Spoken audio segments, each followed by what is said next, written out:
Ladies and gentlemen, we are live from the Isle of Man in the UK. This is John and Mike's MMA Corner. This week's podcast, I'm going to break down UFC Fight Night 110. The headline act was Mark Hunt against Derrick Lewis. I'll get to that later on. Let's go through the card, and I'll just give a quick opinion on who I think the winners of these bouts should face next. Okay, so first up, I'm going to talk about the first fight on the card, which is a prelims bout, which was Aldridge against Duan. Okay, now the fight itself, I have to say, was very, very entertaining. As usual, the ladies brought out violence, and they brought out just pure aggression. It was fantastic to watch. What was beautiful about this fight was watching JJ evolve from even back when she was in Invicta. Her striking was a lot crisper. She was picking her shots a lot wiser and a lot more accurate. Simple 1-2s, just finding her range and picking off those shots and the counters. Duan, she had her own success with her leg kicks, with her counters at times too. She was very game. She looked very calm. Like they said, she trained at Tiger Muay Thai. I have to admit, it was a very entertaining fight. And again, it just shows the strawweight is they're adding a bit more depth. They're adding fighters who really can bring something to the table. I'm certainly looking forward to both parties fighting next. It went to a decision at the end, and Aldridge got the victory. I think next up, I'd probably put her against someone who of a similar experience and also fought in Invicta is Amanda Cooper. I think the two of those would have a really fun matchup. They've both got good hands, and I think you'd see a really good fight with them two girls in the cage. So next up, I'm going to go to the welterweights with Zach Ottawa against Moto. Okay, I have to stop to say it, because as we all know, there's a word that might slip off the tongue because it's so easy. Okay to say. Now, this fight itself, it was very one-sided. I think Ottawa just showed, a really good dominance in the fight, apart from the latter part of, from 2 minutes onwards in the third round, where he got taken down by Moto. Other than that, I really didn't see the fight going any other way other than, kind of aggressive, dominant style from Ottawa. He showed really good angles, really good kind of combinations to just really throw Moto off his game himself.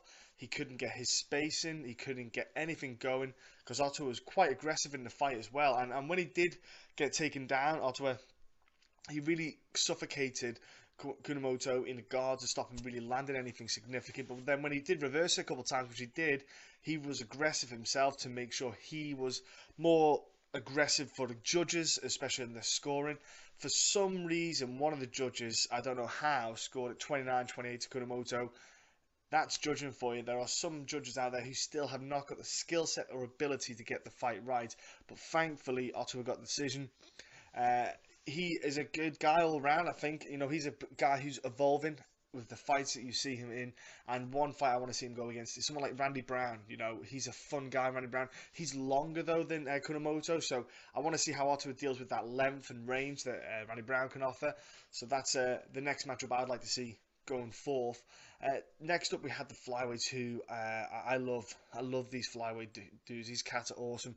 John Moraga was fighting in a bout which was, for him, more significant because of the talks about how tough it is being a fighter, which people need to understand that in the UFC it doesn't mean that you're making the kind of money. Guys even in the top 5 in the divisions are not making the kind of money they should be to afford to train and afford to live and have general expenses. It's not the way it should be. So he was humming and hawing about maybe competing, not because he didn't want to, it's just not viable. So he had a fresh cat into the game called and a guy who is inked to the hilt. I think Ashley Smith, he feels a bit bigger, would be keen on him because he is tatted up. Mac Tarani, okay, Mac Tarani.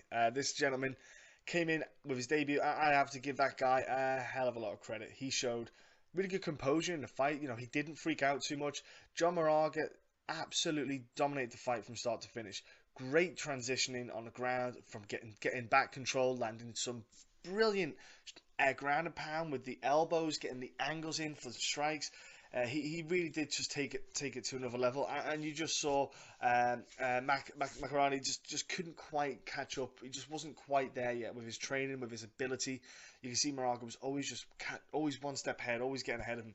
Couldn't quite finish the fight. He couldn't finish the fight, sadly, but he showed a pure dominance, which really shows that, for me, I think Moraga needs to stay around. I think he can still offer a lot to the flyweight division. I hope the UFC can maybe somehow sort something out with. I don't know what his contract status is at the moment, whether he has any fights left or not. But if he stays, I'd put him up against someone like Wilson Reese or Ian McCall. That would be a brilliant fight, especially because Ian McCall's now back and he's been cleared by USADA from the testing because of, USADA get it wrong sometimes, and it was just a misunderstanding there anyway because of an IV. It's all been cleared. It's all good. It's full actual. Anyway, doesn't matter. Next up, I'm going to talk about the welterweight division. We had a fresh face in Luke Jamia, and you had Dominic Steele, who's never been quite that exciting, that kind of prospect that we kind of thought he could be in the UFC. And again, Dominic Steele just showed why he's probably, in my opinion, should be cut and will be getting cut. He just never did anything in the fight that was worthwhile. He was throwing a couple of moves in the first round because he had that explosiveness, but then he just started to drop down the tire as he got tired. And Jamia just showed a really good control and composure. Great counter striker. He shows some really good counter strikers, especially when he takes a half a step back to avoid the strikes. But when he counters back, he's planting his feet enough to really land some good power in. I think when he evolves his counters a little bit more and gets that accuracy on point a bit more, he will really start probably putting some guys away. He's a fun prospect to look out for, and he did get away with the victory, a decision win. Dominic Steele, I liked a lot of cage work. Tried to grind him out in this fight, especially in the latter rounds when he got tired, and it didn't work for him.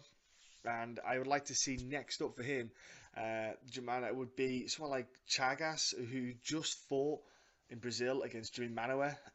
Them two going at each other would be good because Chagas has a very forward movement, aggressive fighting style, and Jamana, because he's quite on the back foot, the Taekwondo style, it would be good to see how he reacts to it, in a sense of, because if you're going backwards for 3 rounds, it's exhausting. So that's a fight I'd like to see up with them two guys getting matched up, because they fought recently as well. It would bode well for the pair of them.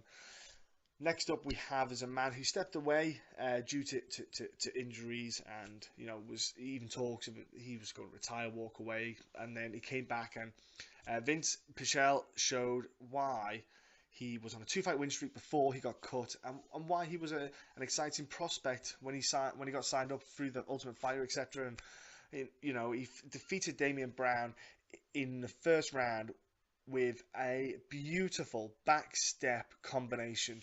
Now, Damian Brown, he's a very fun fighter to watch if you've seen him before in the UFC. I quite liked him, to be honest with you. I thought, because he just shows an aggression and a ferociousness that really appeals to people. If you're not looking for the technical side of things, I'm not saying he's not technical, but what I mean is, if you just want someone who wants to go out there and put his fist on you, he's one to watch.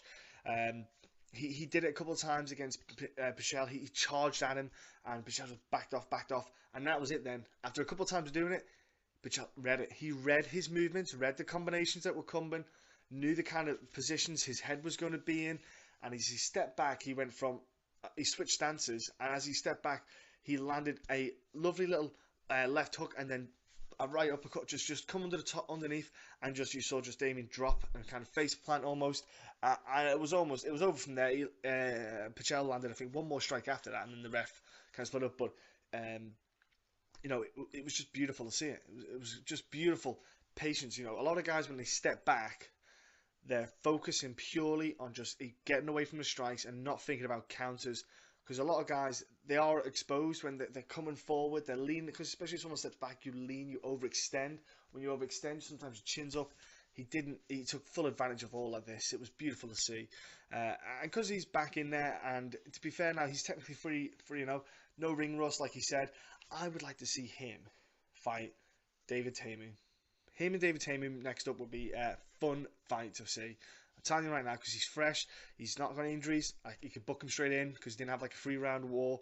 I'd get him straight in there if it was my chance to sign him up and get him on the UFC next cards coming up in maybe August time or something like that. We go to the main card now, and the main card itself was basically, this was a quite a fun card. You had a guy in Volkanovski who stepped in and fought Hirata in a fight that was, I want to say, youth, kind of new, fresh faces against an experienced guy, Hirata, and this Volkanovski was superb.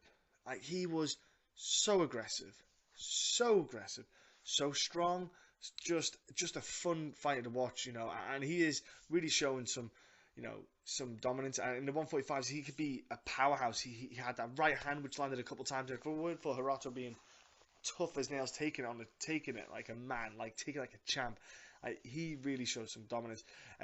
Volkanovski, he showed good angles for the strikes. Not only that, his takedowns, etc. He's very pressure based, and he switches it up, which is what makes him a very challenging fighter. Because if you don't know what he's going to do, because he's unpredictable, it's very difficult to fight. And in the third round, even after all the kind of powerful movements that he was doing, whether it be throwing powerful strikes or powerful takedowns, he still had the energy and the movement. I was very impressed with him. I would like to see him come back again against someone like another guy would be Sultan Alevi. Sultan Alevi would be a good one to see him against. I think for the pure strength kind of size, see if there's any bullying going on with the grappling. So I'd like to see that one and see how he handles that, and comes, adversity is what's going to make someone a fighter and make them a champion.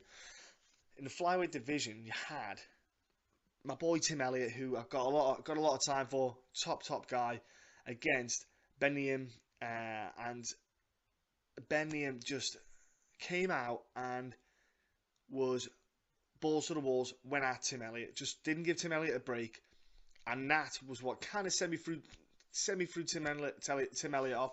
Tim is usually the aggressor, likes to throw this combinations, wild movements, etc. And Ben didn't give him a chance, and it was just immediately a clash. It went down to the ground where Ben ended up taking Tim's back, and he didn't give up the back. So Ben took Tim's back, and Tim was trying to get him off, stood up, etc. In standing up, he put one hand down to move one of the feet away to get one of the hooks off, to then obviously progress to get the feet back where both parties are standing. And Ben got that arm under, because Tim was focused on the feet for that moment. He got that under, and it was quick. It was like within 50 seconds he got the choke in, and Tim Elliot tapped. And look, trust me, Tim is a guy who goes in to win or lose, all out. He will be back, and he'll probably starch a couple of guys. He'll probably get a couple of wins next two fights. But for Ben, he fought Tim on a short notice. He was meant to fight Benavidez, who had has a knee injury. That's the word I was looking for. I don't know what the situation is for Benavidez' timescales coming back, but I would like to see Benavidez and Ben fight. If they can't match that up, I'd maybe give him Ian McCall instead. One of the two would be awesome. I know I said Ian McCall before, but if I did mention Wilson Reese, there is movement there for these matchups, and fingers crossed they can make it happen, to be fair, because I think you've got an exciting prospect. I'm not saying title challenger yet, but he's got the capability to get there. He's definitely got the potential. Next up, I want to talk about a light heavyweight fight. You had two monsters who, Henrique da Silva, who I found is a very forward, aggressive fighter. He throws nice long strikes, against Ian Cutelaba. I don't know, I'm not just Cutelaba, who is just a stocky, stacked monster, strong as an ox. The announcement was made. The announcers called the fights. Joey Martinez, who is the man, and Cutelaba just comes up to all his opponents like he does anyway. He's maybe a foot away, cutthroat, goes back, and he points down to the middle of the ring, and pair of them are like, let's go down. And he did. To credit to them, the pair of them started off, and they went to throw down, and it lasted all of 20 seconds because Cutelaba got Henrique da Silva down with a strike, striking him down. And when he got him down, he just ground and pounded him. It was pretty quick, pretty brutal. And wow, it's like, wow, okay. How much can you read into that? You can't. There's not a lot to read into, It could, if they fought again, it could go 3 rounds. You don't know. But he's got the win. Now, the light heavyweight division, you've got to be super careful because it's not deep. It's very shallow. So it's easy for someone to shoot up the ranks very quickly and maybe get ahead of where they should be in their progression as well as a fighter. You don't want to sit there going, I want to fight for a title now tomorrow. You really don't. You want to get yourself there at a good pace while giving yourself time away from the fighting to evolve and grow and train. I think a good fight for this man would be someone like Steve Bosse. I know Bosse's been out for a bit. Or Tyson Pedro would be a good matchup for the pair of these fighters. I think they're both entertaining to watch. I would like to see both of these parties probably fight each other next. Next up, you had Dan Hooker against Ross Pearson. Dan Hooker now had fought down at 145, which is crazy to think because when you saw him in at 155, he looked big for 155. He's 6 foot, which was, for 145, that's big. He looked phenomenal against Ross Pearson. He was calm, patient in his hometown. Some guys can get to them. He was calm and patient. Ross Pearson had to get over a 6-inch reach advantage, which, to be fair to Ross's credit, he was getting through that. He figured it out after a while. He got times down in the second round. Ross was really getting the times of Dan Hooker's strikes. Good movement. Good effort, but Dan Hooker was landing these great leg kicks from the first round onwards, and it really showed just a beautiful patience from Dan Hooker. He landed some good strikes, some good 1-2s, basic punches, but then Ross Pearson, they say in fights you should never do something like 3 times because you can do it twice and you can get away with it on the second one because the first one you're not going to know is coming. Second one, they won't know because they expect something different, but if you do it, you're going to go for something a third time and it looks the same. They're going to go and take that risk that it's going to be the same and they're going to go and hit you. And this is exactly what happened. Ross Pearson was just bobbing after the strikes, bobbing. He did it again and Dan Hooker threw a knee on the money on Ross Pearson, knocking his mouthpiece out, knocking him flat on his backside, hit like a hammer fist but it was over by then. The referee stepped in and Dan Hooker walked away feeling like a champ. Just walked around. It was a phenomenal reaction from the crowd. Absolutely sublime finish. Dan Hooker can easily fight in that 155 division and easily hold his own. And now I know Ross Pearson is 0-4, so I'm not saying it doesn't mean, but Ross Pearson's a tough guy. He's a veteran of the UFC. This is probably his last fight in the UFC. I don't know if he'll continue fighting. To be fair, he's got a career out of it. He can coach. He can do all that. So we'll see what he does there. I know his missus was ringside, so that must have been really hard for her probably to watch it. So does he want her to see this? Does he want her to see this stuff happening? Probably not. So if he does stop and he does not want to continue, because he's opened up a gym in Australia as well, so it's not like you're going to see. It's going to be hard for him to sign for someone like Cage Warriors, because coming to the UK, the cost and the travel is probably not going to be worth it for Cage Warriors alone. Never mind Ross. So I don't know what he's going to do himself with his career. I'm sure we'll find out in the next coming weeks. But he's probably going to take a bit of time, reflect on it if the UFC decide to keep him on. Dan Hooker, yeah. So for Dan Hooker, I'd love to see him fight someone in the 155 division. It's going to be a fun bout. I think John Tuck or Joe Duffy, they're both different style fighters and they're both different guys. But I think for Dan Hooker, if you want to push him, Joe Duffy. If you want to see what he can do in the 155, see how he handles himself, I think John Tuck's a good matchup. So yeah, I'd like to see that go down. And next up we had Derrick Brunson against Daniel Kelly, who Daniel Kelly just was the biggest surprise in the middleweight division of the last 2 years. The guy's just expected. He got into the UFC 38, 39, whatever he is now, and he just kept winning. And he came against Derrick Brunson, and everyone was like, dude can do it, especially after the way Derrick Brunson fought his last fight against Kelvin Gastelum, where he just ran around chasing him to strike. It was just mind-blowing. If that same Derrick Brunson turned up, same result was probably going to happen. But it didn't. You saw a different Derrick Brunson. He was a lot calmer, picking his shots a lot wiser, and you saw him just using the jab to find the range. He threw a big right hand to start with at the start of the fight, and I thought, here we go again. He didn't. He missed that strike, but then he threw a double jab. What was it, about just after a minute? Double jab, and then a big right hand, landed, dropped Daniel Kelly, and that was it, over. Now, I think he actually only landed one strike in the fight, and that was that right hand. But what was beautiful about it was he threw a jab to start with, and that big right hand, and he missed. But then he threw the double jab. And with the double jab, he stepped forward, and that helped get that range. And when that second jab was tick that box where he knew he can get it, that right hand came through. He landed it. Beautiful strike. Beautiful. Now, for Derrick Brunson, he's fought quite a few guys in the top 10. It gets to the point where who do you match him up with? How do you match Derrick Brunson up with? He's fresh. He could step in short notice, especially in these upcoming middleweight bouts as well. Something you got to think about. I would like to see him sit a little bit, not have to wait long. I'd like to see him probably fight the winner of the Chris Weidman and Kelvin Gastelum fight. I know that Derrick Brunson lost to Kelvin Gastelum, but the thing is, it was a crazy bit of a wild fight. That was not like that. Derrick Brunson that fought was a crazy Derrick Brunson.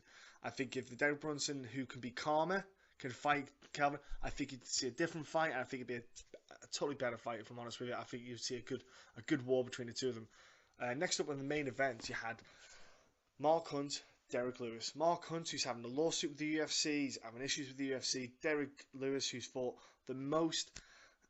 He's had the longest heavyweight winning streak. I think it was 6 fights in a row, and he was also he fought like something like 8 times in the past 2-3 years, or something crazy in the heavyweight division, which is, even for any UFC fighter, it's crazy. But Mark Hunt was stepping in where he was born in New Zealand, his home country where he was born. He's born in New Zealand, raised in Australia, but he stepped in there and he fought a very, very intelligent fight. He was not rushing anything. He was very patient. He picked and chose when he was going to kind of do a little bit of a flurry of strikes to Derrick Lewis. Derrick Lewis in the first couple of rounds showed some explosive movements, these switch kicks, these snap head kicks. And now for a guy who's probably 280, that was phenomenal. Trust me, I know guys at my gym that can't do switch kicks as well. Not even well. Never mind trying to do them quick. They just can't do them well. It's bewildering, but anyway. And these cats are like 145, 155. So for a big dude like that, it showed some awesome technique. And he threw some unorthodox strikes, because that was something I think the camp knew Mark Hunt was getting caught out with in his fights. It was the unknown. Mark Hunt, if you fight him in a boxing match or a kickboxing match, Mark Hunt will see your strikes coming all day long, because that's what he has done for years and years. You have to go outside that box, pick something, a bit random, a bit out of the ordinary. The spinning wheel kick from Junior Santos, the flying knee kick from Fabrizio Verdum. You have to go out. You have to go out there a bit to catch Mark Hunt out, and that's exactly what Derrick Lewis was doing. He was trying to go out there a little bit wild to catch Mark out, but it didn't work. Mark was very patient, picked shots, and just picked away at Derrick Lewis. Come down to the 4th round.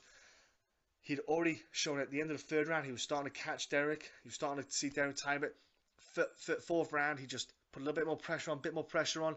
Derrick was just, stepping back and letting out one big shot here, and then, Mark hit him. Mark hit him a couple of times. You saw Derrick wobble, and then he just didn't have anything left in him, and Mark just finished him off with a little flurry of strikes, and Mark Goddard stepped in. Afterwards, Derrick Lewis said that it wasn't his leg that was problem, it was his back. He had a low back problem from 2011, and he's actually probably going to retire after this. He said it's more likely he's going to retire. He's getting married next week, and he doesn't want to put his wife through it, so that's a big blow, folks, to the heavyweight division. Losing Derrick Lewis, it's a very small, weak division at the moment, and to lose Derrick Lewis as well is even worse. Especially a guy like that, a top contender dude. I don't know what's going to happen with him. I hope that he doesn't. I hope what happens is he goes away, and the UFC goes, "You got a sore back? We will pay you to fix your back if you come back." I would be all over that. They should pay to fix it anyway. Just to do the guy a solid. You've got enough money. Mark Hunt himself, he's got a few more left in him, a couple more left in him, and I think the only fight to make is Mark Hunt, Alistair Overeem. I just want to see that happen. I've got to see it happen again. yeah, got to get Mark Hunt, Alistair Overeem going down. Clean Alistair Overeem, no juice, no junk. Get that going down. That is a fight you got to happen. So yeah, Mark Hunt, kudos to him. Get another win. He's awesome cat. That was the New Zealand card. It was a good fun card, folks, to watch. I hope you all enjoyed it. And that was the my roundup for you. Okay.